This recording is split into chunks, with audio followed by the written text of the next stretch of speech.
আমার ভাষায় বলি, আমি আমার ভাষায় কথাটা এভাবে বলি, এই জমিনটা যদি কাগজ হয় আর আমার নাকটার কপালটা যদি কলম হয়, তাহলে আমি যে গোলাম দৈনিক 5 বার আমার নাক আর কপাল দিয়া জমিন নামক কাগজের উপরে দাসখতের উপরে দৈনিক 5 বার নাক আর কপাল দিয়া সই করে দেই, আল্লাহ আমি তোমার গোলাম আর কারো গোলাম নই, আমি একমাত্র তোমার গোলাম। ঘুমের থেকে উঠে সেজদা দিয়ে বলি, দুপুরের সময় কাজ ফেলাইয়া আর একবার বলি, বিকেল আসার আগেই আসরে আর একবার বলি, দিন যখন শেষ হয় আর একবার বলি, রাতে যখন শুতে যাই আর একবার সেজদা দিয়া ঘোষণা করি, মাবুদ আমি তোমার গোলাম। সুবহানাল্লাহ। নামাজ হচ্ছে ইসলামের গণ্ডির মধ্যে প্রবেশের প্রমাণ। কোরআনে কারীম বলছে, ফাইন তাবু ওয়া আকামুস সালাতা ওয়া আতাউজ যাকাতা ফাইখওয়ানুকুম ফিদ্দীন। সূরা তওবা এসেছে, তারা যদি তওবা করে আর নামাজ কায়েম করে, যাকাত যদি আদায় করে, তাহলে এখন তোমাদের সে দ্বীনি ভাই, এখন ভাই হয়ে গেল। একটু আগে ছিল কাফের মুশরিক, এখন তোমার দ্বীনি ভাই। দ্বীনের গণ্ডির মধ্যে প্রবেশ করা, কলেমা পড়ার সাথে সাথেই নামাজ। নামাজ হচ্ছে দ্বীনের প্রধান গেট, দ্বীনের প্রধান তোরণ। দ্বীনের মধ্যে প্রবেশ করার জন্য এই গেট দিয়ে প্রবেশ করতে হবে। সুতরাং এই নামাজের এতই গুরুত্ব দেওয়া হয়েছে। ইসলাম যদি ক্ষমতায় আসে, আল্লাহ যেন এনে দেন, জোরে কোন আমিন। ইসলাম যদি ক্ষমতায় এসে যায়, রব্বুল আলামিন তাফসীরে মাহফিল কোরআন সামনে নিয়ে আশা করে তোমার দরবারে দোয়া করি, এই বিশাল জনসমুদ্রের দোয়া কবুল করো মাবুদ গো, এই বাংলাদেশকে ইসলামের দেশ বানাইয়া দাও। দেশটা যদি ইসলামের হয়ে যায়, আইন যদি আল্লাহর হয়, শাসন যদি সৎ লোকেরা করে, রব্বুল আলামিন কোরআন শরীফে বলেন, তাহলে তারা 4টা কাজ করবে। আল্লাযীনা মাক্কান্নাহুম ফিল আরদ আকামুস সালাতা ওয়া আতাউজ যাকাত ওয়া আমারু বিল মা'রুফি ওয়া নাহাউ আনিল মুনকার। মুমিনরা ক্ষমতায় এসে প্রথম যে কাজটা করবে, প্রথমে ক্ষমতায় এসেই নামাজ বাধ্যতামূলক করবে। প্রথম কি? ওয়াজ নসিহতে অনুরোধ করা হবে না, বাবাজিরা আল্লাহর রাস্তায় নামাজটা পড়ে না। রেডিও এবং টেলিভিশনের মাধ্যমে রাষ্ট্রপ্রধান অর্ডার করে দিবেন, আজ থেকে বাংলাদেশের 12 কোটি তাওহীদি জনতা, নারী পুরুষ যারা আকেল বালিগ, সকলের জন্য নামাজ বাধ্যতামূলক, নামাজ পড়তেই হবে। এটা অর্ডার। বেলা যখন 1টা বেজে যাবে, বেলা যখন 1টা বাজবে, সমস্ত মসজিদে আজান শুরু হয়ে যাবে। আজানের সাথে সাথে অফিস, আদালত, কল কারখানা, ক্ষেত খামার, শিক্ষাঙ্গন সব ডেডলক হয়ে যাবে। আধা ঘন্টার জন্য বন্ধ হয়ে যাবে। যারা মুসলমান অফিসে, কলেজে, ইউনিভার্সিটিতে, সর্বত্র তারা নামাজের জন্য প্রস্তুতি নেবেন। আধা ঘন্টার ভিতরে নামাজ আর খানা সেরে আবার কলেজ চলবে, বিশ্ববিদ্যালয় চলবে, কল চলবে, কারখানা চলবে, ক্যান্টনমেন্ট চলবে, সেক্রেটারিয়েট চলবে, সব আপন গতিতে চলতে থাকবে। আল্লাহর রহমত, বরকত আকাশ ফেরে নাজিল হয়ে যাবে। আর এই অর্ডার যে দেওয়া হবে, নামাজ পড়বেন সেখানে। থানায় যখন আজান হবে, থানায় আজান হয়ে গেছে, থানার স্টাফ, পুলিশ যারা আছে, জামাতে খাড়া হয়ে যাবে, ইমামতি করবেন ওসি সাহেব। এসপির অফিসে এসপি সাহেব ইমামতি করবেন, ডিসি সাহেব তার অফিসে ইমামতি করবেন, মন্ত্রী সেক্রেটারিয়েট ইমামতি করবেন, প্রেসিডেন্ট বঙ্গভবন ইমামতি করবেন, বিশ্ববিদ্যালয়ের ভাইস চ্যান্সেলরের ইমামতিতে সে জায়গার মুসলমান ছাত্র ছাত্রী, শিক্ষক শিক্ষয়িত্রী এক জামাতে নামাজ আদায় করবে। এই যদি হয়, চিত্র দেশের অপরাধ থাকবে। থানায় ওসি সাহেব নিজেই যদি জামাতের ইমামতি করেন, এইভাবে নামাজ আদায় করেন, পুলিশদের নিয়ে জামাতে, ঘুষ আর খাবে তারা? এসপি সাহেবের অফিসে, ডিসি সাহেবের অফিসে মন্ত্রীরা যদি ভাবে নামাজ কায়েম করে, তাহলে কি অন্যায় অপরাধ কিছু থাকবে সমাজে? থাকবে না। সুতরাং নামাজ বাধ্যতামূলক করে দেওয়া হবে। নামাজ বাধ্যতামূলক, সকলকে নামাজ পড়তে হবে। নামাজ হচ্ছে অপকর্মের প্রতিবন্ধক। নামাজ পড়লে অন্যায় কাজ থেকে বাঁচার পর, অন্যায় থেকে বাঁচাই কিসে? নামাজ।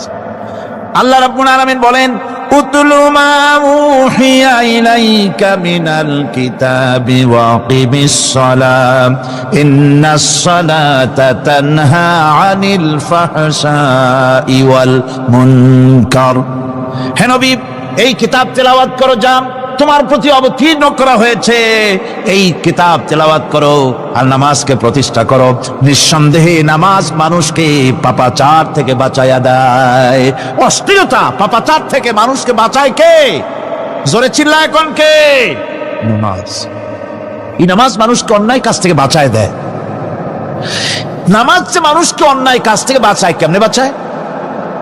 আমরা যে নামাজ পড়ি, এই নামাজে তো আমাদেরকে অন্যায় কাজ থেকে বাঁচাইতে পারে না। নামাজি বহুত মানুষ আছে অন্যায় করে, করে কিনা কন? না করে না?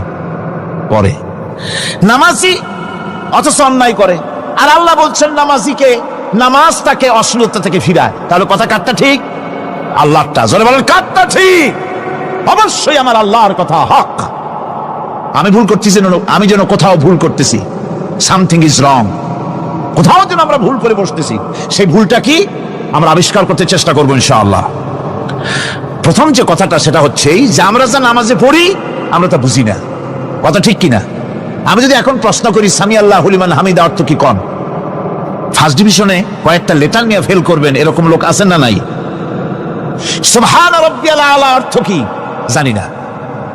সুবহান রাব্বিয়াল আযীমের অর্থ কি জানি না। দোয়া কুনুত অর্থ কি জানি না। তাশাহুদ অর্থ কি জানি না। সূরা ফাতিহার অর্থ কি জানি না। এমন কি উজুর মধ্যে কয়টা ফরজ তা অনেকের জানা নাই।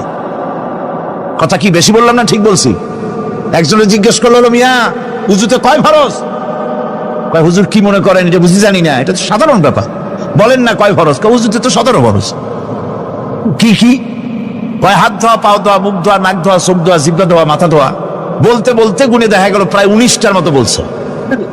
বলা হলো, মিয়া বললেন আপনি উজুতে ফরজ 17টা, কইলেন আপনি 19টা। কয় হুজুর জানি, আরো বলি না আপনাদের ভয়তে। উজু জানে না, নামাজ জানে না, তাকে এই নামাজ কেমনে ফিরাবে অন্যায় কাজ থেকে? কথা বুঝতে পেরেছেন? নামাজে আল্লাহু আকবার বললাম, এরপরে সানা পড়লাম, তারপরে সূরা ফাতিহা পড়লাম। সূরা ফাতিহার ভিতরে যে সমস্ত কথাগুলি বললাম সেই কথাগুলি বুঝি না, কি বলেছি তাও জানি না। এরপরে সুবহান রাব্বিয়াল আলা বলেছি, সুবহান রাব্বিয়াল আযীম বলেছি, সামি আল্লাহু লিমান হামিদা বলেছি, অর্থ কি জানি না। আল্লাহ তা শুনতে পান, যে ব্যক্তি আল্লাহর প্রশংসা করেন তিনি তা শুনতে পান। নামাজের মধ্যে আইডিয়া দেওয়া হচ্ছে, তুমি যে আল্লাহর জন্য নামাজ পড়তেছো, প্রশংসা করতেছো, এটা এমন নয় যে আল্লাহ পাক দেখছেন না বা শুনতেছেন না। তুমি যা বলতেছো, প্রশংসা করতেছো, আল্লাহ পাক তা শুনতে পাচ্ছেন। সামি আল্লাহু লিমান হামিদা। সুবহান রাব্বিয়াল আলা, আমি মহান সর্বশ্রেষ্ঠ আল্লাহ রাব্বুল আলামিনের পবিত্রতা ঘোষণা করছি, আমি তার প্রশংসা করছি। সূরা ফাতিহার কি আমরা বলি আপনারা ব্যাখ্যা দেখে বুঝে নিয়েন, সেগুলি আমি এখানে বলে বাকি কথা সব শেষ করতে পারবো না।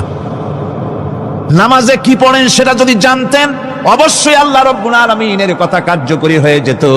ইন্নাস সালাতা তানহা আনিল ফাহশাই ওয়াল মুনকার। নামাজ মানুষকে পাপের কাজ, অশ্লীলতা থেকে ফিরাতে পারে। আল্লাহ ইন্না বসায়ছেন, নিশ্চয়ই, বেশক, অবশ্যই নামাজ পাপ থেকে ফিরাবে। কিন্তু কেমনে ফিরাবে নামাজ তো বুঝি না। নামাজ তো বুঝি না, খালি সেজদা দেয় জনমের মতো। আর সেজদা কি? নামাজে যদি দেখে ইমাম দেরি করতেছে, আত্তাহিয়াত পড়তে দেরি হয়ে যাচ্ছে, পিছন থেকে সিগন্যাল মারে, ঠিক কিনা? বেয়াদব, বেয়াদব। তোমার নামাজ, তোমার আত্তাহিয়াত আগে শেষ হয়েছে, তাতে কি হয়েছে? চুপ করে বসে থাকো। ইমামকে কাশি দিয়া সতর্ক করার অধিকার তোমার নাই। যদি ইমামকে সতর্ক করার জন্য কাশি দিয়ে থাকো, তোমার নামাজ ফাসেদ হয়ে যাবে। এটা ফাজলামি করার জায়গা না, এটা নামাজ। এর নাম কি? ধীরে সুস্থে নামাজ পড়তে হবে। অনেকে মসজিদটার মনে করে জেলখানা, ঢুকতে যত দেরি, বেরোতে পারলে যেন বাসে যান ছটফট করে। সিনেমার মধ্যে গিয়ে ঘন্টার পর ঘন্টা বসে থাকে, খারাপ লাগে না? মসজিদে কেরাত যদি একটু লম্বা পড়ে, পিছনে বসে খালি কি যে করে মনে মনে বলতে থাকে যে ইমাম এমন কাঁচা ছাড়া ছাড়ি না। আর গান যখন শোনে শুনতেই থাকে, কত মজা, ঘুম আসে না। নাউজুবিল্লাহ। সুতরাং নামাজে কি পড়েন সেটা আপনাকে বুঝতে হবে। সঠিকভাবে নামাজ পড়ার পরও যদি কোনো মানুষের সঠিকভাবে, ভালো করে শোনেন, সঠিকভাবে নামাজ পড়ার পরেও যদি কোনো মানুষ পাপের থেকে না ফেরে, তাহলে বুঝতে হবে একথা, পানি আর সাবান দিয়া কাপড় ধুলে কাপড়ের ময়লা যাবে, কিন্তু পানি আর সাবান দিয়া কয়লা জনমের মতো ধুইলেও কয়লার ময়লা যাবে না। কথা বুঝে আসছে? এর থেকে আর উত্তম দৃষ্টান্ত আমার কাছে নাই। নামাজ পড়ার পরেও যদি চরিত্র ভালো না হয়, বুঝতে হবে নামাজ হচ্ছে না, কাঙ্ক্ষিত মানের নামাজ আদায় হচ্ছে না। আল্লাহর নবী বলেছেন, যার নামাজ পাপ কাজ হতে ফিরাতে পারলো না, তার নামাজ নামাজি নয়। আবার শুনুন, রাসূল বলছেন, যার নামাজ তাকে পাপের কাজ থেকে ফিরাতে পারলো না, তার নামাজ নামাজ নয়। ওইটা নামাজ হয় নাই, যার জন্য তার পাপ থেকে তারে ফিরাইতে পারছে না। আর কিয়ামতের দিন বেনামাজিরা সবচাইতে বেশি অপমানিত হবে। সবচাইতে বেশি অপমানিত হবে কারা? বেনামাজিরা। কিভাবে? يوم يكشف عن ساق ويدعون إلى السجود فلا يستطيعون। সেদিন কঠিন সময় আল্লাহ রাব্বুল আলামিন লোকদেরকে সিজদা করার জন্য বলবেন, কিন্তু যারা বেনামাজি ছিল দুনিয়ায়, তারা সিজদা দিতে পারবে না। বলেন নাউজুবিল্লাহ। অবস্থাটা কি হবে? খাশিআতান আবসারুহুম তারহাকুহুম যিল্লাহ। তাদের দৃষ্টি নিচু হবে, লাঞ্ছনা এবং অপমান তাদের উপরে চেপে বসবে, সিজদা দিতে পারবে না। আল্লাহ আমাদেরকে ক্ষমা করুন। কিয়ামতের দিন হযরত আদম আলাইহিস সালাম থেকে শুরু করে পৃথিবীর সমস্ত মানুষের সামনে আল্লাহ রাব্বুল আলামিন সিজদা করার জন্য অর্ডার করবেন। যারা নাকি বেনামাজি, ওরা আল্লাহর দরবারে সেদিন সিজদা দিতে পারবে না, লাঞ্ছিত, অপমানিত হবে। জোরে কর নাউজুবিল্লাহ। নামাজ, মুমিনের নামাজ একরকম, মুনাফিকের নামাজ হলো আর এক রকম। মুনাফিকরাও নামাজ পড়ে, পড়ে কিনা কন? মুনাফিকেরাও নামাজ পড়ে। মুনাফিকরা যখন নামাজ পড়তে যায়, আল্লাহ রাব্বুল আলামিন বলতেছেন, ওয়াইদা কামু ইলাস সালাতি কামু কুসালা। মুনাফিকেরা যখন নামাজ পড়তে দাঁড়ায়, নামাজে আসে ঠিক তারা, কিন্তু নামাজের জন্য দাঁড়ায় খুব শৈথিল্য ভারে, শৈথিল্য ভাবে দাঁড়ায়, কাহিলি, সুস্তি, এ জায়গা চুলকায়, পায়জামা ধরে টান দেয়, টুপিটা ঘুরে যায়, এদিক ওদিক তাকায়। মুনাফিকের নামাজ দেখলেই ঠিক পাওয়া যায় যে বেটা মুনাফিক। এইভাবে সে দাঁড়ায়। তার নামাজটা কি জন্য? ইউরাউনান নাসা ওয়ালা ইয়াযকুরুনাল্লাহা ইল্লা কালিলা। তাদের নামাজ হচ্ছে মানুষকে দেখাবার নামাজ। নাউজুবিল্লাহ। এখন দেখবেন এই মৌসুম আসছে, নামাজের মৌসুম, বেনামাজিদের নামাজের মৌসুম। জনসভা হচ্ছে, নির্বাচন আসতেছে, নামাজে রক্ত হয়ে গেছে, তাড়াতাড়ি আজান হয়ে গেল, টুপি না থাকলে রুমাল একটা মাথায় দিল, উজু আছে কিনা আছে, আল্লাহু আকবার, যা আছে কপালে হয়ে যাক। মানুষকে দেখাবার জন্য এরা নামাজ পড়ে। এরা আল্লাহর শরণার্থে নামাজ খুব কম লোকই পড়ে। এরা হচ্ছে মুনাফিক। দুনিয়া এবং আখিরাতে কল্যাণের জন্য একমাত্র মাধ্যম হচ্ছে নামাজ। দুনিয়াও যদি কল্যাণ চাই, আখিরাতেও যদি কল্যাণ চাই, তাহলে এর জন্য কি করতে হবে? কি করতে হবে? আমার কথা নয়, আল্লাহ রাব্বুল আলামিনের কথা শুনুন। রব্বুল আলামিন বলেন, ক্বাদ আফলাহাল মুমিনুন আল্লাযীনা হুম ফি সালাতিহিম খাশিউন ওয়াল্লাযীনা হুম লিয-যাকাতি ফাঈলুন ওয়াল্লাযীনা হুম লিফুরুজিহিম হাফিজুন। নিশ্চিতভাবে সেই সব মুমিন কল্যাণ লাভ করবে, নিশ্চিতভাবে। তারা হচ্ছে ওই সব লোক যারা নিজেদের নামাজ ভীতি মিশ্রিত বিনয় ভাবে, ভীতি মিশ্রিত অবস্থায় বিনয়ের সাথে যারা নামাজ আদায় করে, যারা বেহুদা কাজ থেকে বিরত থাকে, যারা যাকাতের পন্থায় কর্মতৎপর হয়, আর যারা নিজের লজ্জাস্থানকে হেফাজত করে। এরপরে আল্লাহ পাক বলেন ওয়াল্লাযীনা হুম লিআমানাতিহিম ওয়া আহদিহিম রাউন ওয়াল্লাযীনা আলা সালাওয়াতিহিম ইউহাফিজুন ওয়াল্লাযীনা আলা সালাতিহিম হাফিজুন। আর যারা তাদের আমানতকে পূর্ণ করে, আমানত এবং তাদের ওয়াদা চুক্তি পূর্ণ করে, এবং যারা নিজেদের নামাজ সমূহকে পূর্ণভাবে হক আদায় করে নামাজ পড়ে, নামাজের যারা হেফাজত করে, এরা কারা? এরা হচ্ছে উলাইকা হুমুল ওয়ারিসুন আল্লাযীনা ইয়ারিসুনাল ফিরদাউসা হুম ফিহা খালিদুন। এরা হচ্ছে সেই সব লোক, এরা উত্তরাধিকার হচ্ছে জান্নাতের উত্তরাধিকার, জান্নাতুল ফিরদাউসে আল্লাহ রাব্বুল আলামিন এই গুণ বিশিষ্ট লোকদের জন্য জায়গা করে দিবেন। জোরে কোন সুবহানাল্লাহ। নামাজকে পড়তে বলা হয়নি, কোরআন শরীফে বলা হয়েছে নামাজ কায়েম করো। কি বলা হয়েছে কম তো দেখি? নামাজ কায়েম করো, নামাজ পড়ো, এই কথা কিন্তু কোরআন শরীফে কোনো জায়গায় আছে নাকি? এখন কায়েম করা কারে বলে? একটা গুরুত্বপূর্ণ আরেকটি বিষয়, নামাজ কায়েম করতে বলা হয়েছে। কায়েম কি? কায়েমটা হচ্ছে দৃষ্টান্ত স্বরূপ বলা যায় যে জিনিসটা সমাজে প্রতিষ্ঠিত আছে ওইটারে বলে কায়েম হওয়া, আর যেটা প্রতিষ্ঠিত নাই ওটা কায়েম নাই। কায়েম মানেই হলো প্রতিষ্ঠিত থাকা। যেমন আমাদের দেশে, আমাদের সমাজে নারী পুরুষ শিশু বৃদ্ধ সকলেই কাপড় পরা, শাড়ি পরা, লুঙ্গি পরা, এই কাপড় পরাটা কায়েম আছে, প্রতিষ্ঠিত আছে না নাই? যার কারণে কাপড় পরা সমাজে কায়েম আছে বলে উলঙ্গ মানুষ সমাজে খুঁজে পাওয়া যায় না, পাগল ছাড়া, ঠিক কিনা? একটা বাচ্চাকেও যদি উলঙ্গ হতে বলেন এখানে, 5 বছর 6 বছর একটা বাচ্চাকেও, সে কিন্তু রাজি হবে না, ঠিক কিনা? যেহেতু কাপড় পরা সমাজে প্রতিষ্ঠিত আছে সেহেতু উলঙ্গ মানুষ পাওয়া যায় না, কাপড় পরাটাই এখানে প্রতিষ্ঠিত।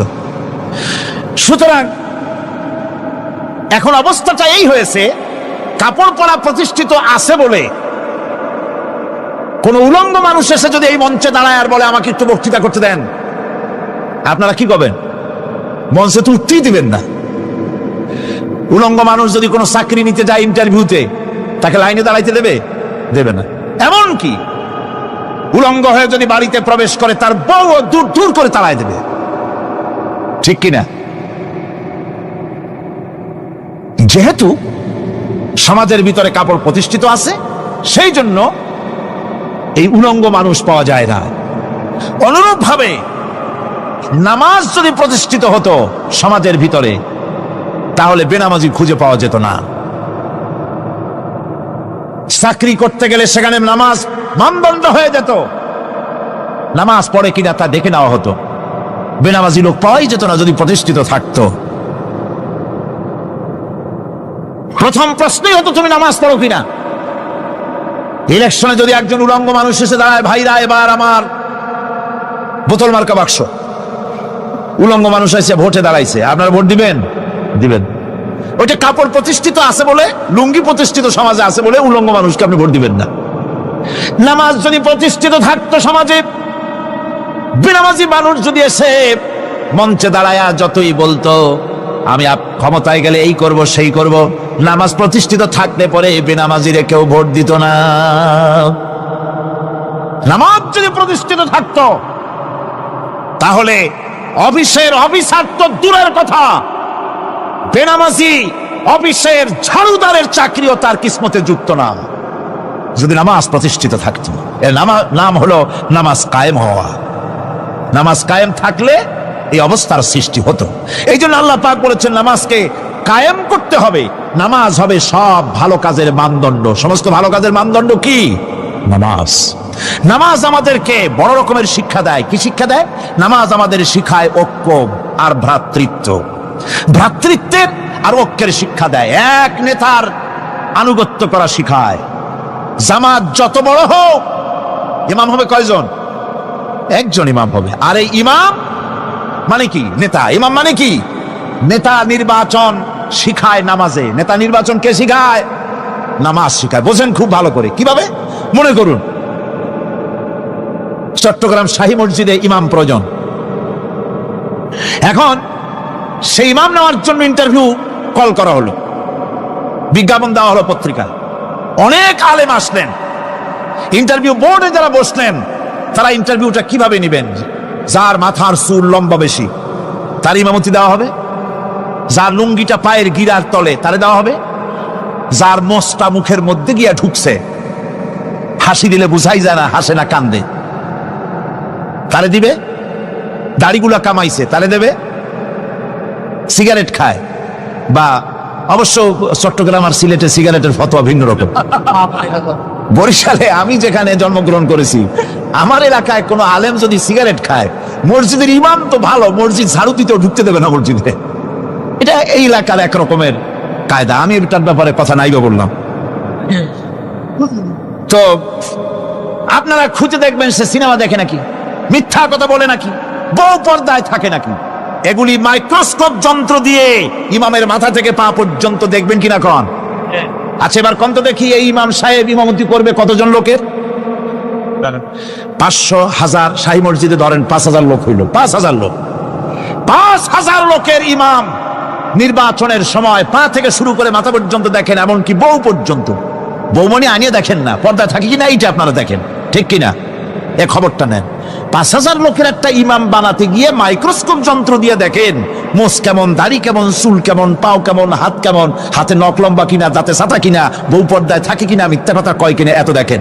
আর যখন নির্বাচন আসে তখন 2.5 থেকে 3 লক্ষ মানুষের জন্য একজন এমপি নির্বাচিত হয়, সেই ইমামকে বাছাই করার জন্য নামাজ পড়ে কিনা, জিনাকার কিনা, মদখোর কিনা, সুদখোর কিনা, ঘুষখোর কিনা, বদমাশ কিনা বাছাই করা হয় না।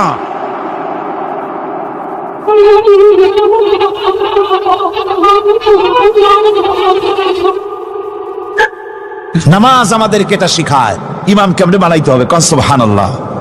নামাজ ঐক্য শিখায়, নামাজ ভ্রাতৃত্ব শিখায়, নামাজ পারস্পরিক মহব্বত শিখায়, নামাজ নেতা কেমন হওয়া উচিত, নেতা নির্বাচন শিখায়। আবার নেতা ভুল করলে তার ভুল বলা যাবে না, এরকম হতে পারবে না। নামাজের ভিতরে ইমাম যদি ভুল করলে আপনি লোকমা দিবেন, সুবহানাল্লাহ, আল্লাহু আকবার বলবেন, যদি তিনি সংশোধন না হলেন আবার দেন, তাতেও সংশোধন হলো আবার দেন। 3 বার লোকমা দেওয়ার পর যদি ভুল সংশোধন না করে নামাজ ছেড়ে দেন, ইমামকে বের করে দেন, নতুন ইমাম নিয়োগ করেন।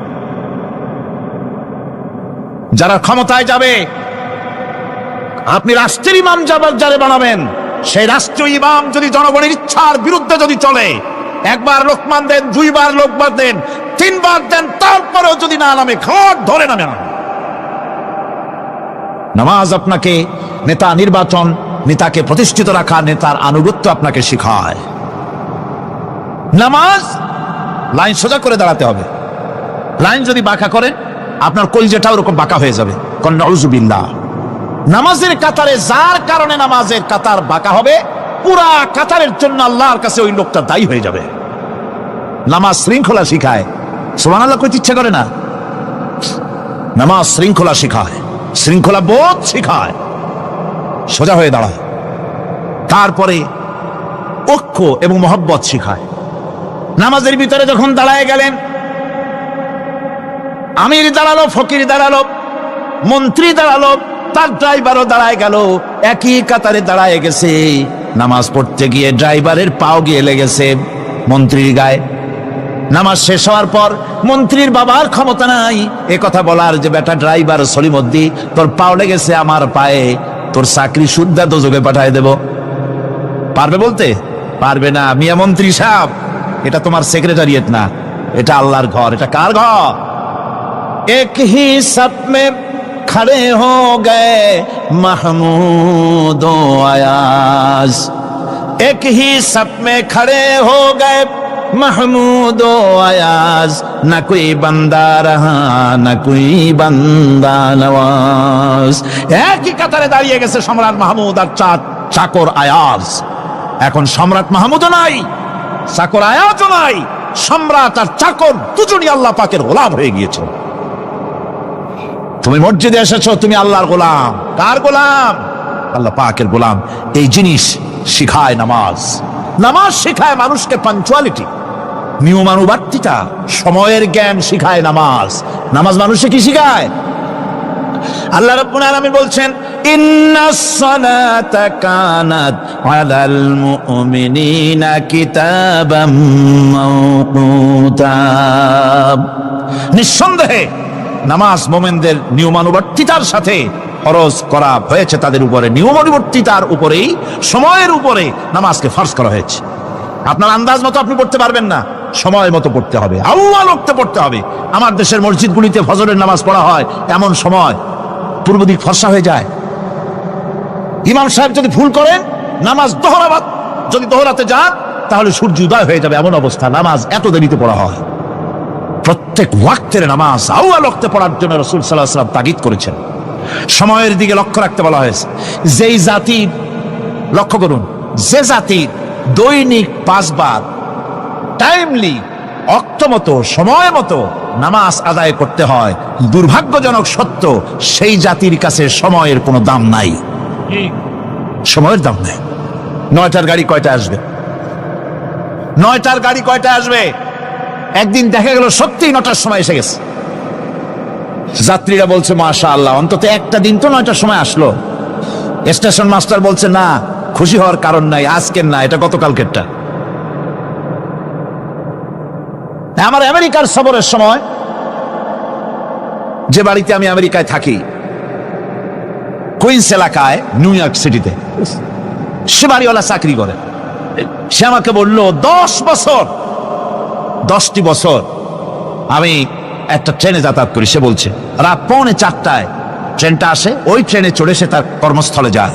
বলল 10টা বছর আমি এখানে আছি, 10 বছরের ভিতরে এই ট্রেনটা 1 মিনিটের জন্য এদিক ওদিক করলো না, ঠিক 3:45 এসে হাজির হয়ে গেছে।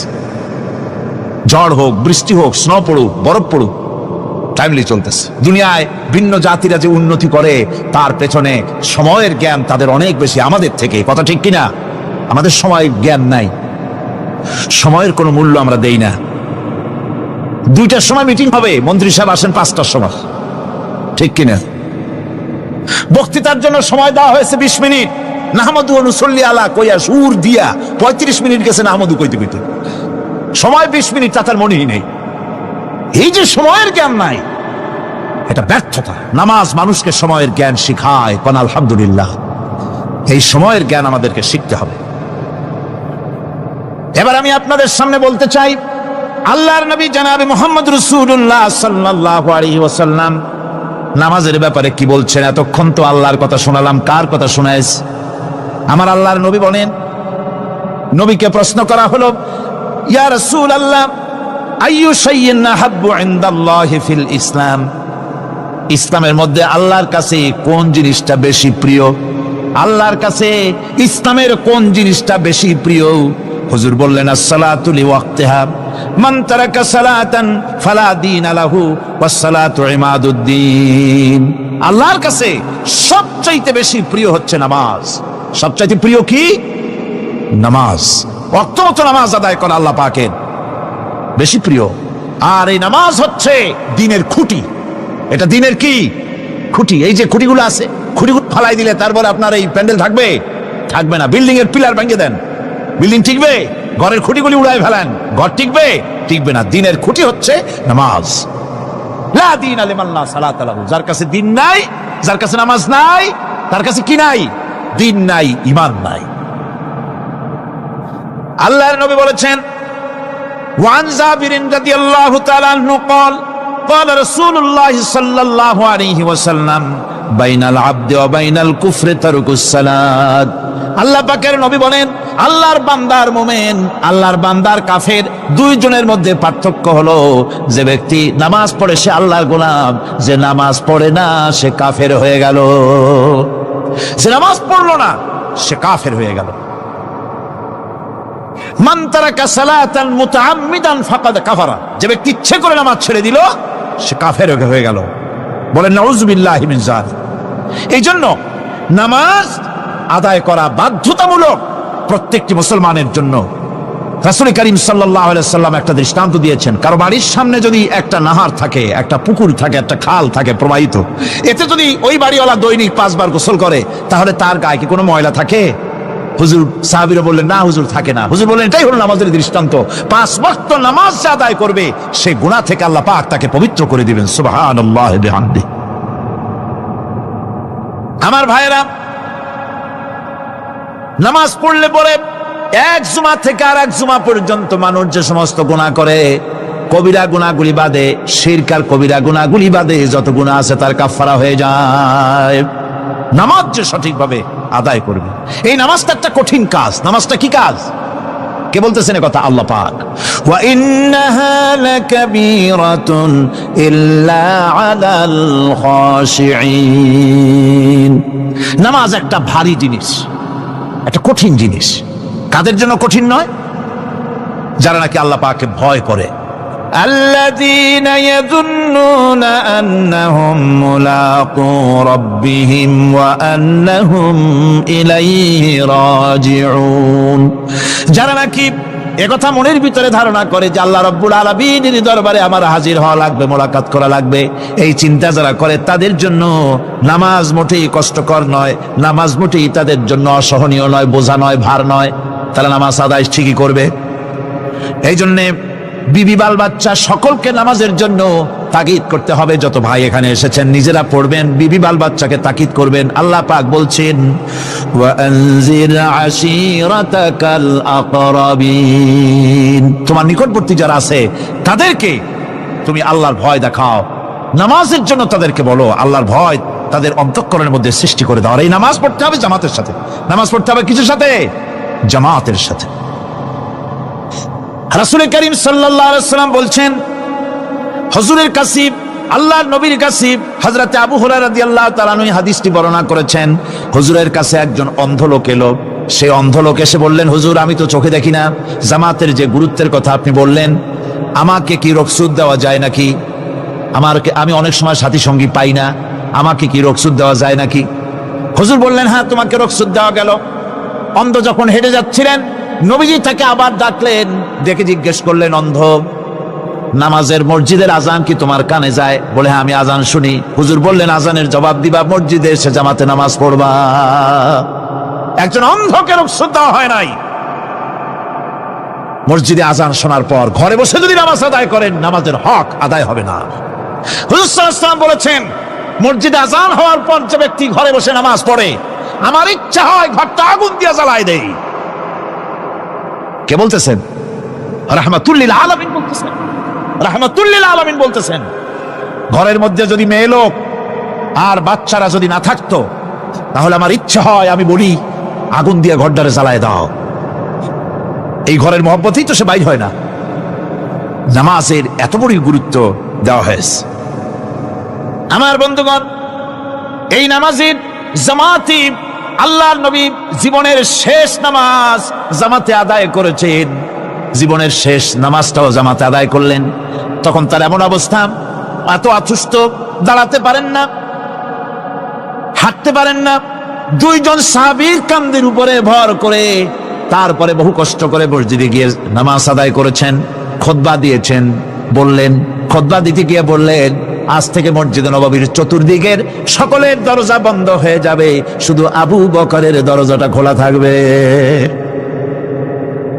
আল্লাহর নবী বললেন, আল্লাহ রাব্বুল আলামিন এই পৃথিবীতে তার এক বান্দাকে জাগতিক সব সম্পদ দিতে চেয়েছিলেন, কিন্তু সে বান্দা সব জাগতিক সম্পদকে উপেক্ষা করে মাবুদের সঙ্গে দেখা করা বেশি জরুরি, বেশি পছন্দ মনে করেছেন।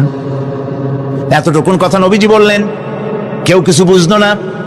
হযরতে আবু বকর রাদিয়াল্লাহু তাআলা আনহু হুজুরের এই কথা শুনে কাঁদতে কাঁদতে তিনি অস্থির হয়ে যাচ্ছেন। সাহাবীরা চিন্তা করলেন, হুজুর কার না কার কথা বলেছেন, তাতে কান্নার কি আছে? বয়োবৃদ্ধ, জ্ঞান বৃদ্ধ হযরতে আবু বকর রাদিয়াল্লাহু তাআলা আনহু বুঝতে পেরেছেন, এই পৃথিবীর সব সম্পদ তো আল্লাহ হুজুরকেই দিতে চেয়েছিলেন। তিনি সমস্ত সম্পদকে উপেক্ষা করে তার মাবুদের সঙ্গে দেখা করার জন্য প্রস্তুতি নিয়েছেন। তার মানে হলো আল্লাহর নবী বিদায় হয়ে যাবেন, আমরা নবী থেকে এতিম হয়ে যাব। নবীজি ঘরের মধ্যে প্রবেশ করলেন, প্রচন্ড জ্বর এলো। এই প্রচন্ড জ্বর নিয়ে তিনি শুয়ে আছেন, কখনো বেহুশ কখনো হুশ। এর মধ্যে সারাজান হয়ে গেল। সাহাবীরা বহুক্ষণ অপেক্ষা করে হযরত আবু বকরের ইমামতিতে নামাজ শুরু করলেন। হুজুরের হুশ এলো, প্রশ্ন করলেন, আয়েশা রে, এখন কোন সময়? হযরত আয়েশা বলেন, ইয়া রাসূলুল্লাহি, মসজিদে নববীতে নামাজ শুরু হয়ে গেছে। সাহাবীরা অনেকক্ষণ অপেক্ষা করে আমার বাবার ইমামতিতে নামাজ পড়তেছে সবাই, কিন্তু সাহাবীরা কেঁদে কেঁদে নামাজের মধ্যেই কাঁদতে কাঁদতে অস্থির হয়ে যাচ্ছে। তাদের মনের ধারণা হয়েছে নবীজির পেছনে নামাজ পড়ার কিসমত থেকে তারা মাহরুম হয়ে গেল। নবীজি বলেন, আয়েশা দরজা খুলে দাও আর আমার মাথাটা একটু উঁচু করে ধরো, আমি একটু নামাজের দৃশ্যটা দেখি। দরজা খুলে দেওয়া হলো, নবীজির মাথা উঁচু করে ধরা হলো। নামাজের জামাতের দৃশ্য দেখে নবীজি আবার শুয়ে পড়লেন। হযরত মা আয়েশা লক্ষ্য করে দেখেন নবীজির দুই চোখের কোণা দিয়া পানি পড়তেছে।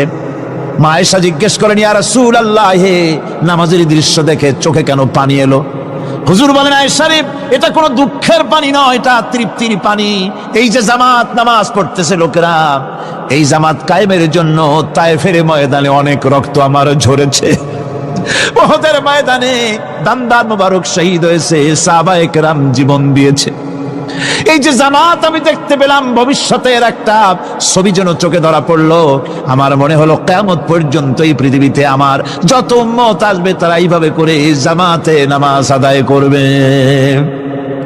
নবীজি মাথার কাছে মালাকুল মউত যখন এসে গেছেন, আমার ভাইরা, এই পৃথিবীতে যত নবীরা এসেছিলেন মৃত্যুর সময় সমস্ত নবীরা শেষ কথা যেটা বলেছেন, হাদিস, সমস্ত নবীরা উম্মতের জন্য মৃত্যুর মুহূর্তে শেষ কথা যেটা বলেছেন সেটা হলো আসসালাত, আসসালাত, নামাজ, নামাজ। আমার নবী যখন বিদায় হয়ে যান, বিদায় মুহূর্তে মেয়ের কথা বললেন না, কলিজার টুকরা নাতির কথা বললেন না, জামাইয়ের কথা বললেন না, স্ত্রীর কথা বললেন না, মৃত্যুর সময় শেষ কথা বললেন আসসালাত, আসসালাত ওয়া মা মালাকাত আইমানুকুম, নামাজ, নামাজ, আমার উম্মতেরা নামাজ, আমার উম্মতেরা নামাজ ছেড়ে দিও না, নামাজ। যেই নবী উম্মতের জন্য এত কাঁদলেন, নামাজের জন্য এত কথা বলে গেলেন, আল্লাহ রাব্বুল আলামিন নামাজের জন্য এত নির্দেশ করলেন, নবীজি ইন্তেকালের সময় নামাজের কথা বলে দিলেন, সেই মুসলমান আজ নামাজ আদায় করে না, নামাজ পড়ে তো নামাজ শুদ্ধ হয় না।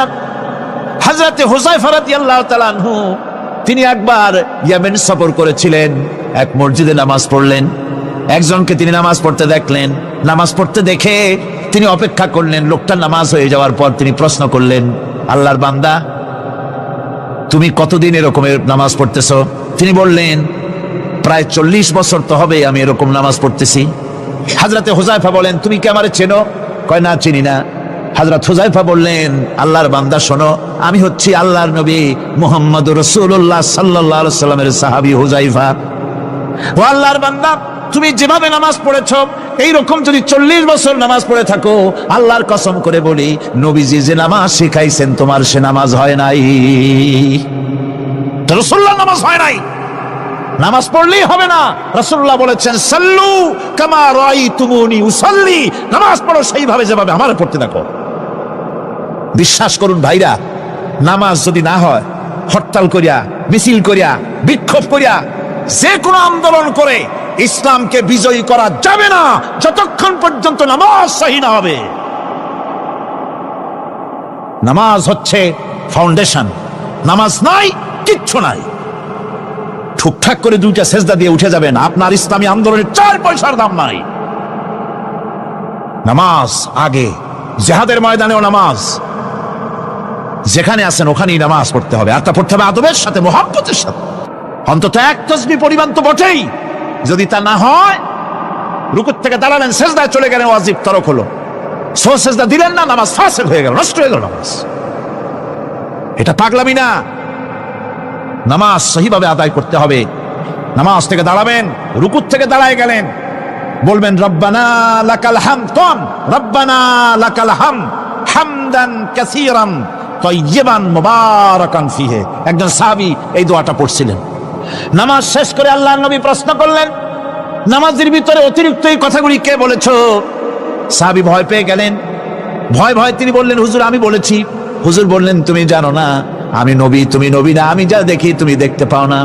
তুমি যখন এই দোয়াটা পড়তেছিলে আমি লক্ষ্য করেছিলাম আল্লাহর রহমতের ফেরেশতারা প্রতিযোগিতা করতেছিল তোমার আমল নামায় কে কত বেশি নেকি লিখবে।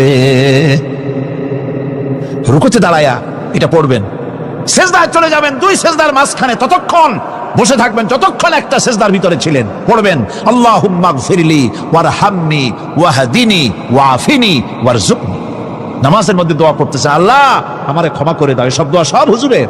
আমাকে ক্ষমা করো, আমাকে হেদায়েত দাও, আমাকে সুস্থ করো, আমাকে রহম করো, আমাকে রিজিক দাও। সুবহানাল্লাহ। নামাজের ভিতরে দোয়া কবুলের সময়, নামাজের সেজদার ভিতরে দোয়া কবুল হয়। এইভাবে করে রাসূল করিম সাল্লাল্লাহু আলাইহি ওয়াসাল্লামের নামাজটা কেমন হাক্কানি উলামাদের কাছ থেকে জেনে নেবেন। যেহেতু হুজুর বলেছেন সাল্লু কামা রাআইতুমুনি উসাল্লি, নামাজ পড়ো সেইভাবে যেভাবে আমাকে পড়তে দেখো। নামাজের ভিতরে একাগ্রতা লাগবে, ভালোবাসা লাগবে, ভয় লাগবে, মুহাব্বত লাগবে। পরিপূর্ণ সময় নিয়ে শান্তিপূর্ণভাবে নামাজ পড়তে হবে। আর যত তাড়াহুড়া সব হচ্ছে নামাজের মধ্যে, ঠিক কিনা ভাইরা? রাসূল করিম সাল্লাল্লাহু আলাইহি ওয়াসাল্লামের যে নামাজ, হুজুর যেভাবে নামাজ পড়েছেন হাদিসে যা পাওয়া যায়, হাদিসে বুখারীতে সব আছে, দেখে নেবেন, সেইভাবে নামাজটা আদায় করে নেবেন। কিয়ামতের দিন আল্লাহ রাব্বুল আলামিন সর্বপ্রথম বান্দাকে প্রশ্ন করবেন কি? বুখারী শরীফে এসেছে আন আবি হুরায়রা রাদিয়াল্লাহু তাআলা قال سمعت رسول الله صلى الله عليه وسلم يقول إنما يحاسب به العبد يوم القيامة من عمله صلاته। বুখারী শরীফের হাদিস, আল্লাহ রাব্বুল আলামিনের নবী বলেন, হযরত আবু হুরায়রা হাদিস খানা বর্ণনা করেছেন, তিনি বলেন যে আমি রাসূলের মুখে শুনেছি কিয়ামতের দিন আল্লাহ রাব্বুল আলামিন সর্বপ্রথম তার বান্দার কাছে প্রশ্ন করবেন, বান্দা নামাজ আদায় করেছিলি কিনা? নামাজ সর্বপ্রথম প্রশ্ন। যেরকম সর্বপ্রথম প্রশ্নটা কি? নামাজ। এই নামাজ আপনার বাচ্চাদেরকে যখন 7 বছর বয়স হবে নামাজের হুকুম করবেন। 10 বছরে নামাজ না পড়লে প্রহার করতে বলা হয়েছে। নামাজের জন্য কড়াকড়ি করতে হবে। পুরুষ নারী মেয়েদের মাসের ভিতরে কখনো কখনো তাদের যে সমস্ত মাসলা মাসাইল আছে সেই অনুযায়ী কখনো তাদের ক্ষমা আছে, বাকি তাদের নামাজ পড়তে হবে। আর পুরুষের জন্য পাগল হয়ে যাওয়া, বেহুশ হয়ে যাওয়া ছাড়া নামাজ মাপ নাই, নামাজ পড়তেই হবে। এই যে নামাজ না হলে ঈমান থাকবে না, ঈমান নষ্ট হবে, কিয়ামতে জাহান্নামে যাওয়া লাগবে। এসব কথা শোনার পর আজকের তাফসীরুল কোরআন মাহফিলে আমরা কি ওয়াদা করতে পারি যে আমরা মালাকুল মউত যতক্ষণ পর্যন্ত আমাদের মাথার কাছে না আসবে নামাজ ছেড়ে দেব না? এই ওয়াদা কি করতে পারি?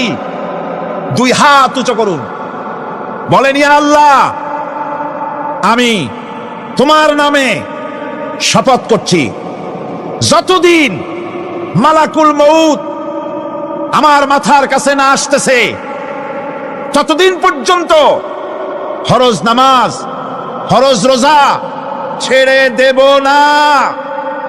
ইয়া আল্লাহ, মৃত্যু পর্যন্ত আমার এই ওয়াদা পালনের তৌফিক আমাকে দান করো, আমিন। আল্লাহ পাক আমাদের এই ওয়াদা মঞ্জুর করুন, জোরে কোন আমিন। আলোচনার শেষ পর্যায়ে এখন আমরা মুনাজাতের দিকে যাব। দাঁড়ানো ভাইয়েরা সবাই বসেন, মুনাজাতের শরীক হন। আল্লাহ রাব্বুল আলামিন নামাজের জন্য আমাদেরকে দোয়া শিখাই দিয়েছেন। কোন সুবহানাল্লাহ। কে শিখাইছেন দোয়া? আল্লাহ পাক দোয়া শিখালেন, রব্বি জাআলনি মুকিমাস সালাতি ওয়া মিন যুররিয়াতি রব্বানা ওয়া তাকাব্বাল দুআ। আয় আল্লাহ, আমারে আমার বিবি বাল বাচ্চারে নামাজের উপরে প্রতিষ্ঠিত করো। আল্লাহ তুমি দয়া করে দোয়া কবুল করো, জোরে কোন আমিন। আল্লাহ রাব্বুল আলামিনের বাণী, ফাইন্না মাআল উসরি ইউসরান, ইন্না মাআল উসরি ইউসরা।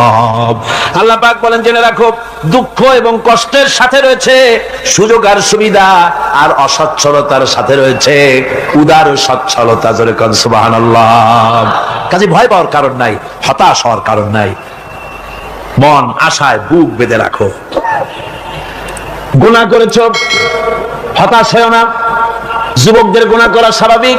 ইউনিভার্সিটির ছাত্র, কলেজের ছাত্র, প্রফেসর, শিক্ষক, অফিসার ঘুষ খেয়েছেন, জিনা করা হয়েছে, মদ খাওয়া হয়েছে, মিথ্যা কথা বলা হয়েছে, যাই কিছু করেন না কেন ভয় পাওয়ার কারণ নাই, নিরাশ হওয়ার কোনো দরকার নাই।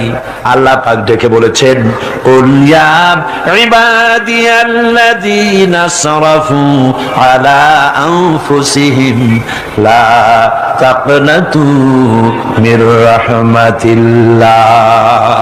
আরে আমার আল্লাহর মতো এত ভালো আর কেউ আছে? এত দরদ আর কারো আছে? আমার আল্লাহ বলেন, ও নবী আপনি শোনায় দেন, হে আল্লাহর বান্দারা, তোমরা যারা নিজেদের উপরে বাড়াবাড়ি করেছো, নিজেদের উপরে জুলুম করেছো, অত্যাচার করেছো, আমি আল্লাহর রহমত থেকে নিরাশ হয়ে যেও না। মানুষ যদি অপরাধ করে, বাপের সাথে অপরাধ করেছে, মায়ের সাথে অপরাধ করেছে, মা বাবা সন্তানের চাইতে এত বড় কল্যাণকামী তো আর কেউ নাই, কিন্তু মা বাবা কোনোদিন বলে না আয় আমার ছেলে তোরে মাফ করে দেই, এরকম বলে নাকি? মন চায় ছেলে যদি মাফ চাইতো, খুশি হয়ে মাফ করে দিতাম, কিন্তু কেন যে আসে না, ডাকে না যে আয় মাফ করে দেই। মা বাবা আপনাকে এত ভালোবাসে, সেই মা বাপও আপনাকে বলে না যে আয় মাফ করে দেই। আমার আল্লাহ হচ্ছেন এমন আল্লাহ, আল্লাহ রাব্বুল আলামিন ডাকেন, এ বান্দা খুন করেছিস ফিরে আয়, জিনা করেছিস ফিরে আয়, হত্যা করেছিস ফিরে আয়, চুরি করেছিস ফিরে আয়, কুফরি করেছিস ফিরে আয়, সুদ খেয়েছিস, ঘুষ খেয়েছিস, মদ খেয়েছিস ফিরে আয়, এসে আমার দরবারে চোখের পানি ফেল, আমার দরবারে কাঁদাকাটি কর। ইন্নাল্লাহ ইয়াগফিরুয যুনুবা জামিআ ইন্নাহু হুয়াল গফুরুর রহিম। আমার দরবারে চোখের পানি ফেলে কান, আমি রব্বুল আলামিন জিন্দেগীর গুনাহ মাফ করে দেব। সুবহানাল্লাহ কোন, সুবহানাল্লাহ কোন। আমার কাছে কান, চোখের পানি ফেল। আল্লাহ রাব্বুল আলামিনের কাছে বান্দার দুইটা ফোঁটা বেশি প্রিয়। একটা হলো জিহাদের ময়দানে যে রক্ত ফোঁটা দেওয়া হয়, এটা আল্লাহর কাছে প্রিয়। আর আল্লাহর ভয়তে গুনার জন্য লজ্জা করে অনুশোচনা করে বান্দা যখন চোখের পানি ছেড়ে দেয়, আল্লাহর কাছে এটা অত্যন্ত প্রিয়। নবীজি বলেছেন, বান্দা যখন গুনার ভয়তে, আল্লাহর ভয়তে, জাহান্নামের ভয়তে অনুশোচনা করে যখন চোখ দিয়া পানি ছেড়ে দেয়, ওই চোখের পানি নাকের অর্ধেক আসতে না আসতে আল্লাহ রাব্বুল আলামিন বান্দারে মাফ করে দেয়। আল্লাহ বরদাস্ত করতে পারেন না যে বান্দা কান্দু। আমার ভাইরা, আল্লাহর রহমত এই পৃথিবীতে, আল্লাহর রহমতকে 100 ভাগ করা হয়েছে। আল্লাহর রহমতের কত ভাগ? এই 100 ভাগের 1 ভাগ সারা পৃথিবীতে ছড়াই দেওয়া হয়েছে। আর 99 ভাগ কার কাছে? আল্লাহর কাছে। একটা ভাগ দুনিয়া ছড়ানো হয়েছে আদম আলাইহিস সালাম থেকে নিয়ে এই পর্যন্ত, এখান থেকে নিয়ে কিয়ামত পর্যন্ত পৃথিবীতে যত মানুষ আসবে, যত প্রাণী আসবে, তাদের মধ্যে প্রাণী জগত গাবি তার বাছুরকে ভালোবাসে ঠিক কিনা, হাতি তার বাচ্চাকে ভালোবাসে ঠিক কিনা, মুরগি তার বাচ্চাকে ভালোবাসে কিনা, প্রত্যেক মাই তার সন্তানকে ভালোবাসে মানুষের মতো। এই ভালোবাসা, স্নেহ, এই মমতা, এই করুণা, এই মহব্বত একটা ভাগ দুনিয়ায় দেওয়ার পর আপনি আর আমি যতটুকুন ভাগে পেয়েছি, সেই মহব্বতে, স্ত্রীর মহব্বতে অস্থির, মায়ের মহব্বতে অস্থির, সন্তানের মহব্বতে অস্থির। এখন চিন্তা করেন, একটা ভাগ সারা পৃথিবীতে বিতরণ করার পর যেটুক পেয়েছি, তাতে যদি এত মহব্বত হয়, তাহলে এর 99 ভাগ মহব্বত যে আল্লাহর কাছে জমা আছে, এই বান্দার জন্য তার কত মহব্বত, এই বান্দার জন্য কত করুণা তার, কত মহব্বত তার, কত দয়া তার। এজন্য আল্লাহ রাব্বুল আলামিন বলেছেন, নাব্বি ইবাদি আন্নী আনাল গফুরুর রহিম। ও আমার নবী, সুসংবাদ দিয়ে দাও, বান্দাদেরকে শোনায় দাও যে আমি আল্লাহ তাআলা ক্ষমাশীল আর দয়াবান। হুজুর কাঁদতেছিলেন, হযরত ওমর রাদিয়াল্লাহু তাআলা আনহু এসে দেখেন হুজুর একা কাঁদতেছে। হুজুর জিজ্ঞেস করছেন, হযরত ওমর জিজ্ঞেস করলেন, হুজুর আপনি কাঁদেন কেন একা একা? হযরত ওমর বলেন, আমি যখন প্রশ্ন করলাম, নবীজি বললেন, আমার কাছে কিছু আগে জিবরাইল এসেছিলেন। জিবরাইল এসে আমাকে বললেন, আল্লাহ পাক বলেছেন, হে আমার নবী, ইসলামের ভিতরে থেকে যে সমস্ত মানুষগুলো ইসলামের ভিতরে থেকে চুল আর দাড়ি পাকায় দিছে, কিয়ামতের দিন এই লোকগুলারে আমি শাস্তি দিতে আমার শরম হবে। হযরত ওমর বলেন, হুজুর উম্মতের জন্য কত বড় খোঁজ খবর এটা, আর আপনি কাঁদতেছেন। হুজুর বলেন, ওমর তুমি জানো না, আমার কান্নার কারণ ভিন্ন। আমার কান্নার কারণ হলো যে আল্লাহ রাব্বুল আলামিন কিয়ামতের দিন দাড়ি চুল পাকা বান্দারে শাস্তি দিতে শরম করবেন, সেই দাড়ি চুল পাকা বান্দাগুলি আল্লাহর সাথে নাফরমানি করতে শরম করে না। আমি এই লজ্জায় কাঁদতেছি ভাইরা। হুজুর আল্লাহ পাক বলেন, ও আমার নবী, রাতের আধারে যখন একটা বুড়া আমার দরবারে হাত উঁচু করে, একটা বুড়া মানুষ রাতের আধারে যখন আমার দরবারে হাত উঁচু করে আর যখন বলতে থাকে রব্বুনা আলামিন, আমার পেছনের জীবনটা বড় খারাপ করেছি, এমন কোন কাজ জীবনে করি নাই যা তোমার কাছে কিছু দাবি করতে পারি, সব রকমের নাফরমানি করেছি, আজ আমি বুড়া হয়ে গেছি, কামাই করতে পারি না, ছেলে আমাকে চোখে দেখতে পারে না, পুত্রবধূ আমাকে ঘরে জায়গা দেয় না, আমার স্ত্রী আমাকে দেখতে পারে না, রোজগার করতে পারি না, হাঁটতে পারি না, চলতে পারি না, সবার কাছে আমি তিতা হয়ে গেছি, আমি দাঁড়াতে পারি না, কোমরে ব্যথা পাই, হাঁটুতে ব্যথা পাই, চলতে পারি না, কানে শুনতে পাই না, চোখে দেখতে পারি না, আর তোমার কাছে কিছু চাইয়া নেব এমন ভালো কাজও করি নাই। এইভাবে যখন বান্দা কাঁদতে থাকে আমার দরবারে, ও আমার হাবিব আমার রহমতের দরিয়ায় জোশ মেরে যায়, আমার শরম হয় এই বুড়াটারে কেমনে খালি হাতে ফিরাইয়া দেই। সুবহানাল্লাহ, সুবহানাল্লাহ। আমার আল্লাহর এত দয়া, আমার আল্লাহর এত মায়া, এত মুহাব্বত। আমার আল্লাহ রাব্বুল আলামিন বলেন, وَإِذَا سَأَلَكَ عِبَادِي عَنِّي فَإِنِّي قَرِيبٌ। আমার হাবিব, আমার বান্দা আমার ব্যাপারে প্রশ্ন করে, আমি বান্দার একদম নিকটে। কোরআন শরীফের ভিতরে যত জায়গায় রাসূলকে বলা হয়েছে সুয়ালের কথা, আপনাকে প্রশ্ন করা হয়, আল্লাহ তার জবাব কুল এই কথা বলে জবাব দিয়েছেন। যত জায়গায় সুয়াল এসেছে, যেমন কোরআনে কারীমের মধ্যে আল্লাহ পাক বলেন, ওয়ায়াসআলুনাকা আনিল মাহিদ, মেয়েদের হায়েজ সম্পর্কে জিজ্ঞাসা করা হয়, কুল হিয়া আযা, হে নবী আপনি বলুন। এভাবে করে কুল দিয়ে জবাব দেওয়া হচ্ছে। আবার প্রশ্ন করা হচ্ছে, ওয়ায়াসআলুনাকা আনিল আনফাল, এই গনিমতের মাল সম্পর্কে হুজুর আপনাকে, হে নবী আপনাকে প্রশ্ন করা হয়। আল্লাহ কুল দিয়া জবাব দিলেন, আল্লাহ বলেন আপনি বলেন। ওয়ায়াসআলুনাকা আনিল খামরি ওয়াল মাইসির, আল্লাহ পাক বলেন নবী আপনারে প্রশ্ন করা হয়, কুল ফীহিমা ইসমুন কাবীর, আল্লাহ কুল দিয়া বললেন তুমি বলো। আবার বলা হলো, ওয়ায়াসআলুনাকা আনিল আহিল্লা কুল হিয়া মাওয়াকিতু লিন্নাস, ও নবী আপনাকে প্রশ্ন করা হয় চাঁদের ক্রমবর্ধমান এবং ক্রমহ্রাস, এই যে বাড়ে আর কমে, পূর্ণিমা হয় অমাবস্যা হয়, কেন হয় আপনি বলুন। কুল, আপনি বলেন এটা আমি অক্ত এবং সময়, বছর আর দিন গণনা করার জন্য পৃথিবীবাসীদের জন্য বিনা পয়সায় একটা ক্যালেন্ডার বানাইয়া আকাশে ঝুলাই রেখেছি। এভাবে যত জায়গায় এসেছে আপনাকে প্রশ্ন করা হয়, তত জায়গায় আল্লাহ জবাব দিয়েছেন কুল আপনি বলেন। গোটা কোরআন শরীফের ভিতরে এই একটি মাত্র জায়গা যেখানে বলা হয়েছে আপনাকে প্রশ্ন করা হয়, আল্লাহ এখানে বলতে পারতেন কুল আপনি বলেন, আল্লাহ তোমাদের নিকটবর্তী, এভাবে জবাব হয় নাই। এটা কায়দাটা হলো এই, আল্লাহ বলতেছেন ওয়াইজা সালাকা ইবাদি, ও আমার নবী প্রশ্ন তো আমার বান্দারা আমার ব্যাপারে করেছে, এবার আপনার জবাবের কোনো দরকার নাই, প্রশ্ন আমার ব্যাপারে, আমি নিজে জবাব দিয়ে দেই, ফা ইন্নী কারীব, ও বান্দা আমার ব্যাপারে প্রশ্ন করেছিস, জবাব আমি দেই, আমি তোর সবচাইতে বেশি নিকটে। সুবহানাল্লাহ, কত নিকটে?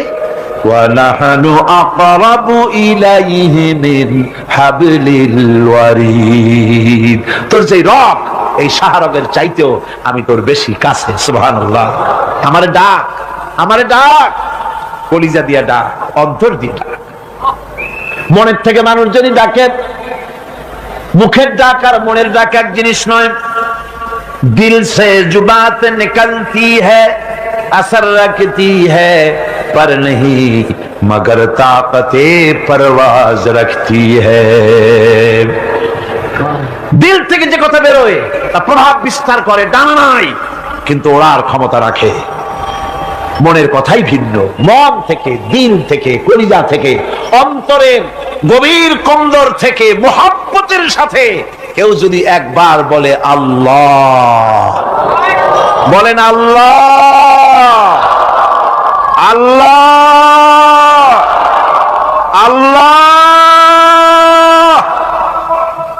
আল্লাহ রাব্বুল আলামিন বলেন, অন্তরের অন্তঃস্থল থেকে একটি বার যদি বান্দা বলেন আল্লাহ, আল্লাহ বলেন 70 বার সাড়া দিয়া জিজ্ঞেস করি, বান্দা কি চাও, আমি তোমার কাছে আসি। সুবহানাল্লাহ, আমি তোর একদম কাছে, কি চাস বল, বল আমার কাছে। এমন দয়াবান, এমন মেহেরবান, এমন আল্লাহ আমাদের। সে আল্লাহ রাব্বুল আলামিন তিনি বলছেন, وقال ربكم ادعوني استجب لكم, তোমাদের রব বলেছেন আমারে ডাকো, আমি আল্লাহ ডাকের সাড়া দিয়া দেব। সুবহানাল্লাহ। কারে ডাকতে হবে, কারে ডাকতে হবে? এই বিশাল জনসমুদ্র একদিকে চিল্লায় কোন কারে ডাকতে হবে? কোন পীর সাহেবকে নয়, আল্লাহর কসম কোন খাজা বাবাকে নয়, ডাকতে হবে কারে? চিল্লায় কোন কারে? ওয়াকালা রাব্বুকুম উদউনি, তোমার রব তোমাকে বলতেছে আমারে ডাকো, আস্তাজিব লাকুম, আমারে ডাকবে আমি সাড়া দিয়ে দেব। সুবহানাল্লাহ। আল্লাহকে ডাকেন, কি চাই আপনার বলেন, কি চাই? আল্লাহর কাছে চান, আল্লাহ দিয়ে দিবেন। যাওয়ার জায়গা আল্লাহর কাছে চাইবেন, আল্লাহ দিবেন।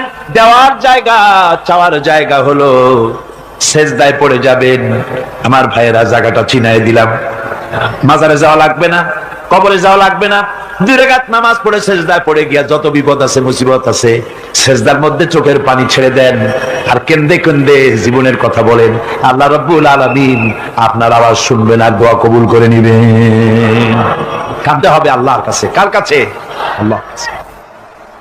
সুম্মা ইস্তাগফিরুল্লাহ, আর এরপরে সে যদি আমি আল্লাহর কাছে ক্ষমা চাই, ইয়াজিদিল্লাহ গফুরার রহিমা, সে আমি আল্লাহকে গফুর এবং রহিম হিসাবে পাবে। সুবহানাল্লাহ। আল্লাহকে গফুর এবং রহিম হিসাবে পাওয়া যাবে। সব আল্লাহকে বলতে হবে, গুনাহ মাফ চাইতে হবে। এই জন্য হুজুর সাল্লাল্লাহু আলাইহি ওয়াসাল্লাম দৈনিক 100 বার তওবা করতেন। কোন হাদিসে আছে 70 বার, কোন হাদিসে আছে 100 বার তওবা করতেন। নামাজের পরে তো প্রত্যেক নামাজেই পড়তেন হুজুর, সালাম ফিরাতেন আর সাথে সাথে বলতেন আল্লাহু আকবার, আস্তাগফিরুল্লাহ, আস্তাগফিরুল্লাহ, আস্তাগফিরুল্লাহ।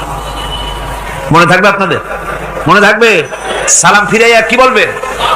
না, সালাম ফিরাবার সাথে সাথে বলবেন আল্লাহু আকবার, তারপরে পড়বেন আস্তাগফিরুল্লাহ, আস্তাগফিরুল্লাহ, আস্তাগফিরুল্লাহ।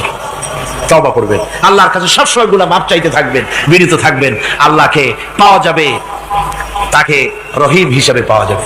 সুতরাং ঈমান বিল্লাহ, আল্লাহর প্রতি ঈমান আনলে পরে 4 নম্বরে যে উপকারটা হবে সেটা হলো হতাশায় ভুগবে না, নিরাশায় ভুগবে না, আশায় বুক বেঁধে উঠবে, ঈমান মজবুত হবে, আল্লাহর কাছে মানুষ বিনয়ী হয়ে যাবে। এবার 5 নম্বরের উপকার আমি বলছিলাম, ঈমান বিল্লাহ, আল্লাহর প্রতি ঈমান আনলে পরে অসংখ্য উপকার হয়, অসংখ্য বৈশিষ্ট্য আছে। এর 6টা উপকারের কথা আমি বলবো। কয়টা? অসংখ্য উপকারের ভিতরে প্রধান 6টি উপকারের কথা বলবো। এর বললাম কয়টা? 4টে বলেছি। এবার বলো 5ম উপকারের কথা। আল্লাহর প্রতি আপনি পূর্ব পশ্চিমে কতবার মুখ ঘোরালেন, এটাই কিন্তু আপনার আসল সৎ কাজ নয়। আসল সৎ কাজ হলো আল্লাহর প্রতি ঈমান আনা। এই ঈমানের ব্যাপারে 3টা দিন আমরা পার করে দিলাম, এখনো কথা শেষ হয় নাই। আল্লাহর প্রতি ঈমান আনলে পরে যে উপকারটা হবে 5 নম্বরে, সেটা হলো কঠোর এবং কঠিন বিপদের ভিতরে বান্দার ভিতরে অবিচলতা এবং ধৈর্যের সৃষ্টি হয়ে যাবে। আলহামদুলিল্লাহ। কঠিন বিপদ মুসিবত আসলে পরে সে অবিচল থাকবে। সারা দুনিয়ার বিপদ আপদ, শত্রুতা, দুঃখ, কষ্ট, মুসিবত, জুলুম, নির্যাতন সবকিছু পাহাড়ের মতো উঁচু হয়ে তাকে ঘিরে ফেলবে, কিন্তু তাকে এক চুলও নাড়াতে পারবে না। আলহামদুলিল্লাহ। সারা পৃথিবী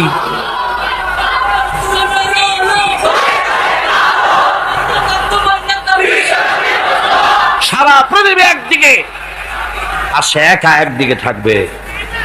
বিরোধিতা তো হবেই, বিপদ তো আসবেই।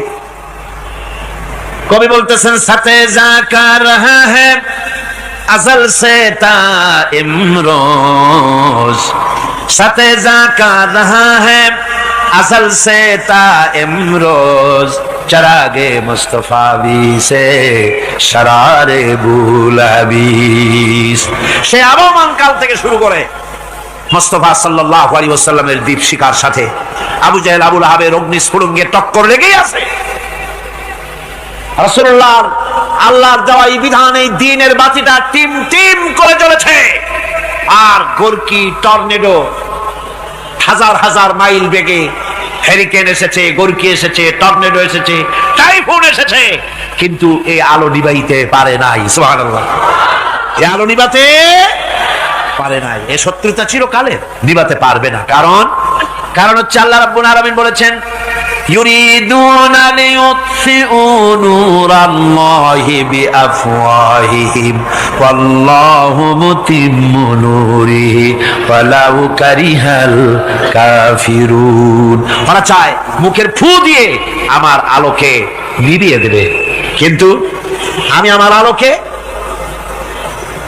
পূর্ণতা দান করব, তাতে কাফের বেঈমানদের কলজায় যত জ্বালা যন্ত্রণা হোক আমার দ্বীন কেউ মিটাই দিতে পারবে না। সুবহানাল্লাহ। সুতরাং বিপদে অবিচলতা আসবে, সে অটল হবে, মজবুত হবে। কোরআনে কারীম বলতেছে, ওয়া কাযালিকা জাআলনা লিকুল্লি নাবিয়্যিন আদুওয়াম মিনাল মুজরিমিন। এই পৃথিবীতে এমনি করে আমি সকল নবীদের শত্রু বানিয়েছি, সব পাপিষ্ঠ অপরাধীদেরকে। নবীদের সাথে বিরোধিতা করেছে কারা? পাপিষ্ঠরা, অপরাধীরা। আজও খুঁজে দেখেন, আজও ইসলামী আন্দোলনের বিরোধিতা যারা করে সবগুলি কি? পাপিষ্ঠ। সত্য কিনা কর? ইসলামী আন্দোলনের বিরোধিতা যারা করে হিসাব করে চোখ দিয়ে তাকায় দেখেন, খুঁজে দেখেন তাদের নামগুলি। মদখোর, জিনাকার, বদমাশ, চোর, হাইজাকার, বেনামাজি, লুটেরা, মিথ্যাবাদী, সবচাইতে সমাজের নিকৃষ্ট লোকগুলি ইসলামের বিরুদ্ধে।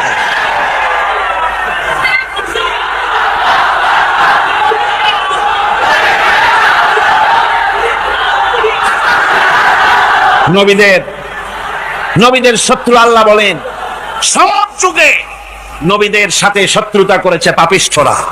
আল্লাহর কথা, কার কথা? সকল যুগে নবীদের সাথে শত্রুতা করেছে পাপিষ্ঠরা, নিকৃষ্ট ধরনের অপরাধীরা। সুতরাং নবী রাসূলদের অবস্থা যখন এই, তখন দ্বীনের দাওয়াত যারাই দেবে তাদের কিসমত এরকম হবেই। এই বাধার মোকাবেলা তাদেরও করতে হবে। এই যে বাধাটা আসে, এই যে মারে, অপরাধ কি? এই যে তারা চোর বা ডাকাত, যাদের মারা হয়। আল্লাহ রাব্বুল আলামিন বলেন অপরাধ হলো, ওয়ামা নাকামু মিনহুম ইল্লা আইয়ুমিনু বিল্লাহিল আজিজিল হামিদ। অপরাধ হচ্ছে ঈমানদার লোকদের উপরে নির্যাতন চালিয়েছে, অন্য কোনো কারণে নয়। কারণ একটাই, তারা আল্লাহর জমিনে আল্লাহর দ্বীন প্রতিষ্ঠা করতে চেয়েছে, আর কোনো অপরাধ না। জমিন আল্লাহর, জমিন কার? এই বিশাল জনসমুদ্র গর্জে উঠুন একযোগে, বলুন জমিন কার? আইন চলবে কার? এখানেই সংঘর্ষ বেঁধেছে আবহমান কাল ধরে। মানুষ অত্যাচারিত হয়েছে, সাহাবায়ে কেরাম অত্যাচারিত হয়েছেন।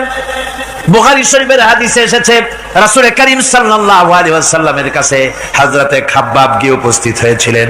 হযরতে খাব্বাব বলেন, হাদিসটা এভাবে লেখা হয়েছে বুখারীতে, ওয়ান খাব্বাব বিন আরিদ রাদিয়াল্লাহু তাআলা আনহু قال شكونا إلى رسول الله صلى الله عليه وسلم وهو متوسد بردة له في ظل الكعبة।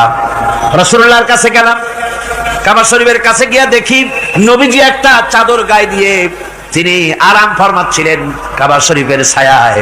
সেখানে গিয়ে বললাম, আলা তাস্তানসিরু লানা আলা তাদউ লানা ইয়া রাসূলুল্লাহ, হে আল্লাহর রাসূল, আপনি কি আমাদের জন্য আল্লাহর কাছে দোয়া চাইবেন না? আপনি কি আল্লাহর কাছে আমাদের জন্য সাহায্য চাইবেন না? আমাদের লোকগুলিকে, মুসলমানগুলিকে মারতে মারতে তো শেষ করে ফেলে দিল।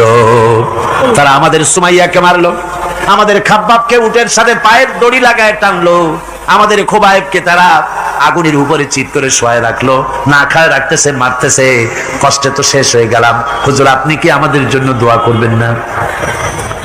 হাদিস শরীফে এসেছে, নবীজি উঠে বসলেন সোজা হয়ে। নবীজি বলেন, ও আমার সাহাবী, ও খাব্বাব শোনো, তোমাদের আগে এই পৃথিবীতে যারা দ্বীনের দাওয়াত দিতে এসেছিলেন তাদেরকে সমকালীন রাষ্ট্র শক্তি, সমাজ শক্তি তাদেরকে ধরত। ফায়ুখাজুর রাজুল, তাদেরকে তারা ধরত। ফায়ুফারু লাহু ফিল আরদ, আর তার জন্য জমিনের ভিতরে কবর বানাইতো। ওই কবর ফায়ুজালু ফিহা, ওই কবরের ভিতরে তাকে কোমর পর্যন্ত গেড়ে দিত। সুম্মা ইউতা বিল মানশার, এরপরে করাত আনতো। ফায়ুদাউ আলা রাসিহি, এরপরে ওই করাত তার মাথার উপরে রাখতো। ফায়ুজালু নিসফাইন, এরপরে করাত দিয়া চিরে জীবিত মানুষটারে দ্বিখণ্ডিত করে ফেলে দিত। মা ইয়াসুদ্দুহু যালিকা আন দীনিহি। ও আমার খাব্বাব, এত কষ্ট দেওয়ার পরেও সেই যুগের কোন মুসলমানকে, দিনের দায়ীদেরকে আল্লাহ দিন থেকে এক চুলো তারা সরাই দিতে পারে নাই, এক চুলো সরাতে পারে নাই। ওয়াল্লাহি, ও খাব্বাব, আমি আমার আল্লাহর নামে কসম করে বলছি, লা ইউতাম্মান্নাল্লাহু হাযাল আমরা হাত্তা ইয়াসিরা আর-রাকিবু মিন সানা ইলা হাযরামাউত।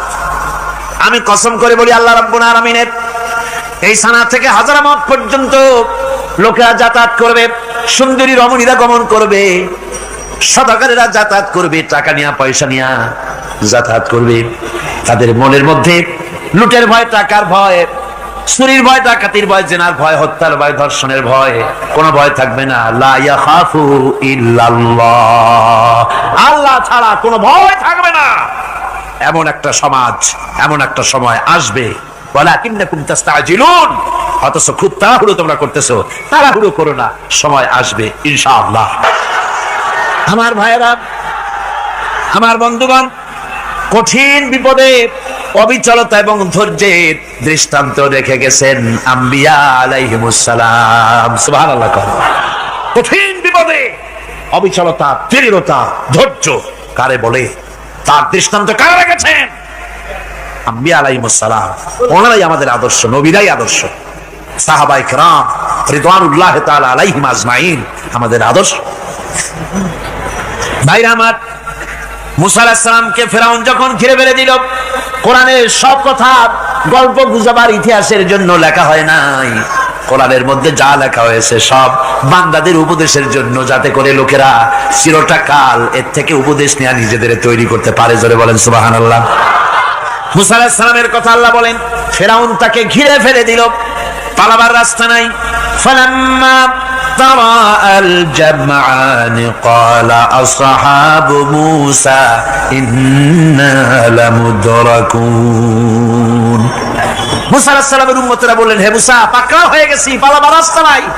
তিন দিক থেকে আমাদেরকে ঘেরাও করেছে ফেরাউনের শক্তি। সামনে কি? দরিয়া, আর তিন দিকে কি? ঘেরাও আন্দোলন। পালাবার পথ নাই, পালাবার পথ নাই। সারাশি আক্রমণ, ঘেরাও আন্দোলন।